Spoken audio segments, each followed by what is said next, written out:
Have you ever thought to yourself before going to sleep, tomorrow is the day I'll change.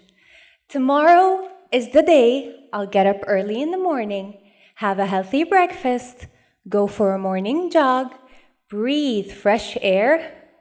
Tomorrow is the day I want to change to who I really want to be, the best version of myself. Pernahkah kamu berpikir seperti, besok saya akan berubah?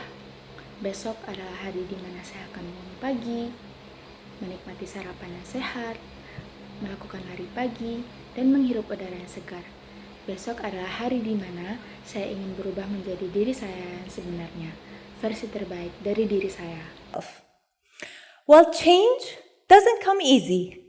You have to incorporate certain habits in your life that'll eventually lead to you becoming the best version of yourself. You'll also have to eliminate certain habits that are hindering your path. Well, how long will it take you to form a new habit or get rid of an old one? Most people will tell you it takes exactly 21 days for a person to form a habit or get rid of an old one. Ya, perubahan tidak semudah itu. Anda harus menerapkan kebiasaan tertentu dalam hidup Anda. Semua pada akhirnya akan mengarah kepada versi terbaik dari dirimu. Anda juga harus menghilangkan kebiasaan tertentu yang menghalangi jalanmu. Nah, berapa lama waktu kira-kira yang akan diperlukan untuk membentuk kebiasaan baru atau menghilangkan kebiasaan lama? Kebanyakan orang akan memberitahu Anda bahwa ini membutuhkan waktu tepat 21 hari bagi seseorang untuk membentuk suatu kebiasaan atau menghilangkan kebiasaan lama. I remember once in high school, one of my teachers told me, it takes exactly 21 days for me to form a new habit. And I thought, this is my chance to become a bed maker. I thought that for the next 21 days, instead of getting up every day and yelling, "Mom, please don't forget to make my bed today," I thought I'd do it myself. Aku ingat suatu saat di SMA, ketika guruku memberitahuku, bagi saya dibutuhkan 21 hari untuk membentuk kebiasaan baru. Dan saya berpikir, inilah kesempatanku untuk berubah menjadi rajin merapikan tempat tidurku.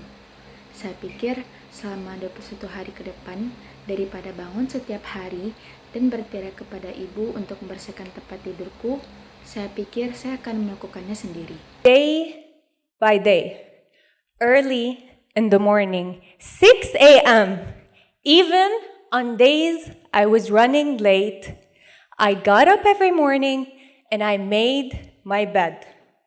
And I hated every second of it. And by day 22, I opened my eyes and the first thing I did was say, "Mom, please don't forget to make my bed today."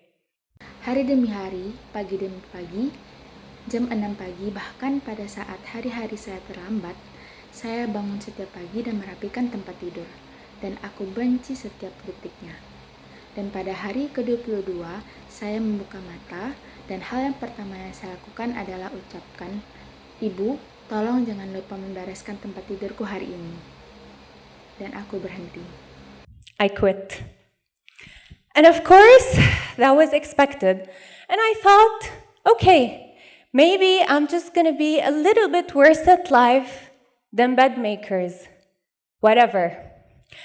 I do not exaggerate if I say that this 21-day theory is the most famous myth in the world of self-development. Let's dive a little into our theory to understand where the number 21 came from and the reasons for its spread in self-developmental books and courses. Dan tentu saja itu yang diharapkan. Dan saya berpikir, oke, mungkin aku hanya akan menjadi sedikit lebih buruk dalam hidup daripada merapikan tempat tidur. Apapun, saya tidak melebih-lebihkan. Kalau saya bilang, itu teori 21 hari adalah mitos yang paling terkenal dalam dunia pengembangan diri. Dr. Maxwell Maltz was a plastic surgeon in the 1950s when he began noticing a strange pattern among his patients. For example, in a nose job, he saw that the patient took exactly 21 days to get used to start seeing his or her new nose. He also noticed that if a patient had an arm or leg amputated, the patient would acknowledge the feeling of their new limb for exactly 21 days before starting to get used to their new condition. Dr. Maltz published his theory in a book that went very famous in that era and sold over 30 million copies. And here, the conflict started brewing. And it made sense why people were starting to believe his theory. Mari kita telusuri asal-usulnya. Teori ini sebenarnya berasal dari Dr. Maxwell Maltz, yaitu adalah seorang ahli bedah plastik pada tahun 1950-an, ketika dia mulai memperhatikan pola aneh di antara pasiennya. Contoh, dalam operasi hidung, dia melihat bahwa pasien membutuhkan waktu tepat 21 hari untuk memisahkan diri mulai melihat hidung barunya.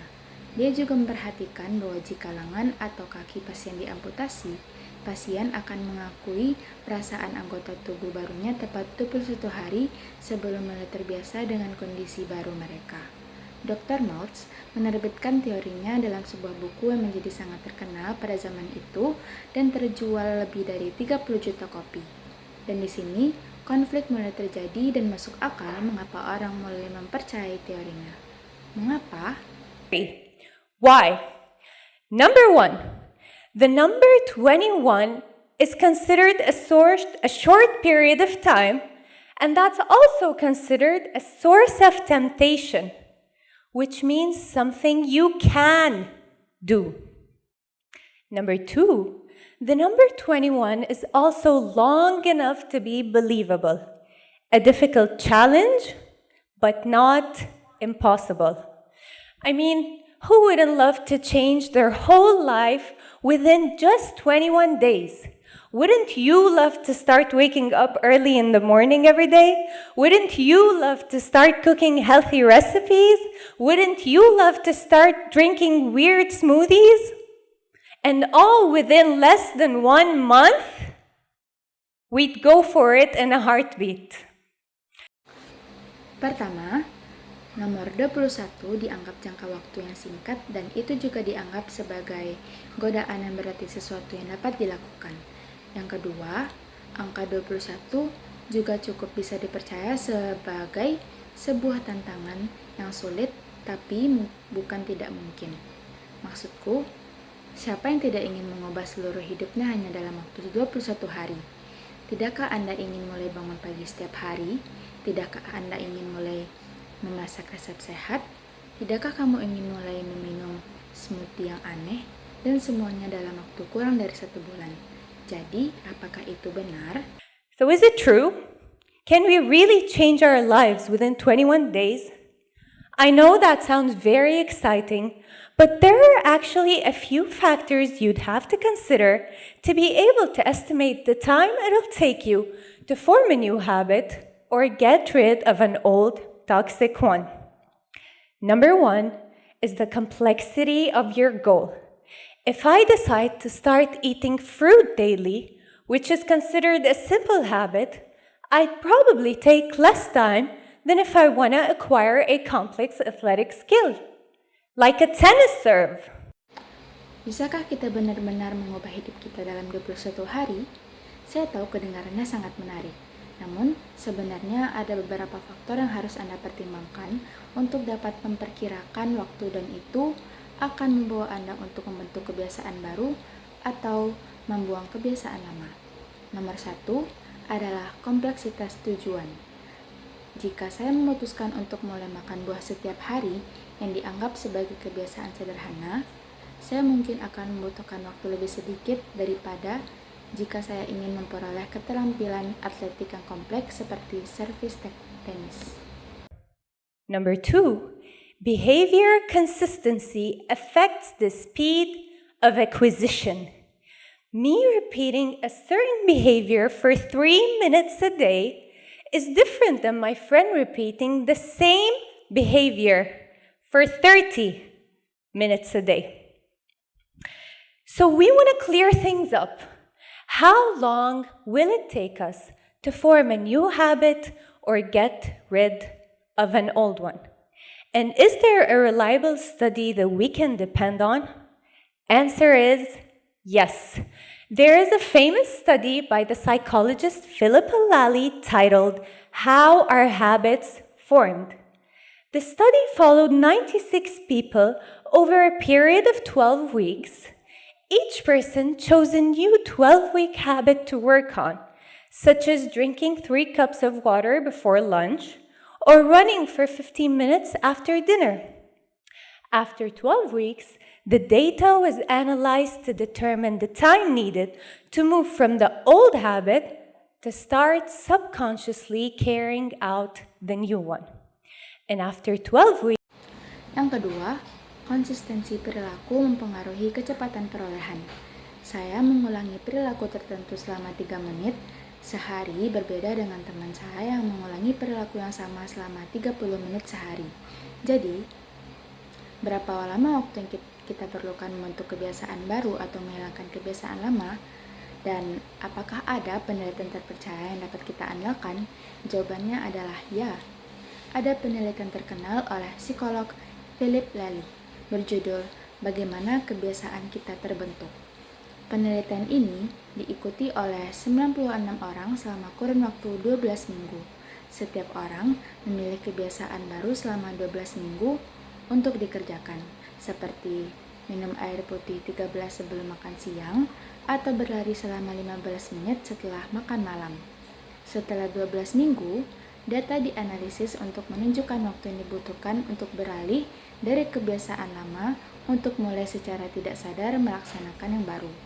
Dan setelah 2 minggu, kami menemukan bahwa dibutuhkan waktu sekitar weeks, we found that it took approximately 2 to 8 months in order for the task to become a habit, and 66 days to be exact. The difference in time it took to form a habit was largely due to the task itself, the person, and their circumstances, as some were able to form the habit within 18 days, while others took 254 days. So according to psychologist Lally, if you want to know the time required to form a new habit or get rid of an old one, the truth is that you may need 2 to 8 months and not just 21 days. 2 hingga 8 bulan agar tugas tersebut menjadi suatu kebiasaan. Dan 66 hari tepatnya, perbedaan waktu yang dibutuhkan untuk membentuk suatu kebiasaan sebagian besar disebabkan oleh tugas itu sendiri, orang itu, dan keadaan mereka. Karena beberapa orang mampu membentuk kebiasaan itu dalam waktu 18 hari sedangkan lainnya memakan waktu 254 hari. Jadi, menurut psikolog Lally, jika Anda ingin mengetahui waktu yang dibutuhkan untuk membentuk suatu kebiasaan baru atau singkirkan yang lama, sebenarnya Anda mungkin memerlukan 2 hingga 8 bulan dan bukan hanya 21 hari. Guys, whether it's 2 months, 3 months, a year, 2 years, it doesn't actually matter how long it takes, as much as it matters that you have to begin with today. And once you begin, make sure to maintain your new habit. Make it part of your schedule, set reminders, create a supportive environment. And most importantly, you don't have to be perfect. Making a mistake once or twice has no lasting effects on your behavior. Actually, that'll give you time not to rush yourself into things. You have to give yourself time and not just rush yourself into becoming a better version. If I want to become a better person, I'll have to commit to the system and embrace the process. That way, I'll commit to making tiny improvements rather than rushing myself too hard into things. Change is not always easy, and it's not always simple. But with enough dedication, any habit can be reshaped. So if you really want it, becoming the best version of yourself, get up today and start working on it. I promise you'll get there. Thank you. Teman-teman, mungkin dibutuhkan 2 bulan, 3 bulan, bahkan setahun untuk mengubah kebiasaan. Tapi yang paling penting bukan berapa lama waktunya, melainkan apakah Anda siap memulai sekarang. Konsistensi adalah kuncinya. Jangan terburu-buru, berikan diri Anda waktu, dan izinkan proses itu berjalan. Jangan takut jika Anda membuat kesalahan sesekali, karena itu tidak akan menghancurkan perkembangan Anda dalam jangka panjang. Apa yang penting adalah Anda harus terus berkomitmen pada sistem, menerima proses, dan melakukan perbaikan kecil seiring waktu. Perubahan bukanlah hal yang mudah atau instan, tetapi dengan dedikasi yang cukup, kebiasaan apapun bisa diubah. Jika Anda benar-benar menginginkannya, mulai hari ini dan kerjakan. Saya yakin Anda akan mencapainya. Terima kasih.